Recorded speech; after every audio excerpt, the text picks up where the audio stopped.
Voici, il se tint sur le sable de la mer. Puis je vis monter de la mer une bête qui avait 10 cornes et 7 têtes. Sur ses cornes 10 diadèmes et sur ses têtes des noms de blasphème. La bête que je vis était semblable à un léopard. Ses pieds étaient comme ceux d'un ours et sa gueule comme celle d'un lion. Le dragon lui donna sa puissance, son trône et une grande autorité. Je vis l'une de ses têtes comme blessée à mort. Mais sa blessure mortelle fut guérie et toute la terre était dans l'admiration derrière la bête. Tous adorèrent le dragon parce qu'il avait donné l'autorité à la bête. Ils adorèrent la bête en disant « Qui est semblable à la bête et qui peut combattre contre elle ?» Puis, il lui fut donné une bouche qui proférait des paroles arrogantes et des blasphèmes. Il lui fut donné le pouvoir d'agir pendant 42 mois. Elle ouvrit sa bouche pour proférer des blasphèmes contre Dieu. Pour blasphémer son nom, son tabernacle et ceux qui habitent dans le ciel. Il lui fut donné de faire la guerre aux saints et de les vaincre.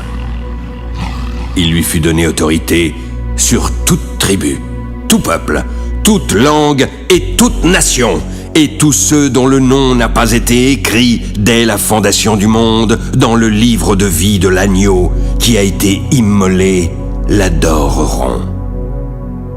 Si quelqu'un a des oreilles, qu'il entende. Si quelqu'un mène en captivité, il ira en captivité. Si quelqu'un tue par l'épée, il faut qu'il soit tué par l'épée. C'est ici la persévérance et la foi des saints. Puis je vis monter de la terre une autre bête, qui avait 2 cornes, semblable à celle d'un agneau et qui parlait comme un dragon. Elle exerçait toute l'autorité de la première bête en sa présence. Elle faisait que la terre et ses habitants adoraient la première bête, dont la blessure mortelle avait été guérie. Elle opérait de grands prodiges, jusqu'à faire descendre du feu du ciel sur la terre à la vue des hommes. Elle séduisait les habitants de la terre par les prodiges qui lui étaient donnés d'opérer en présence de la bête, disant aux habitants de la terre de faire une image de la bête qui avait la blessure de l'épée et qui vivait. Il lui fut alors donné d'animer l'image de la bête, afin que l'image parlât.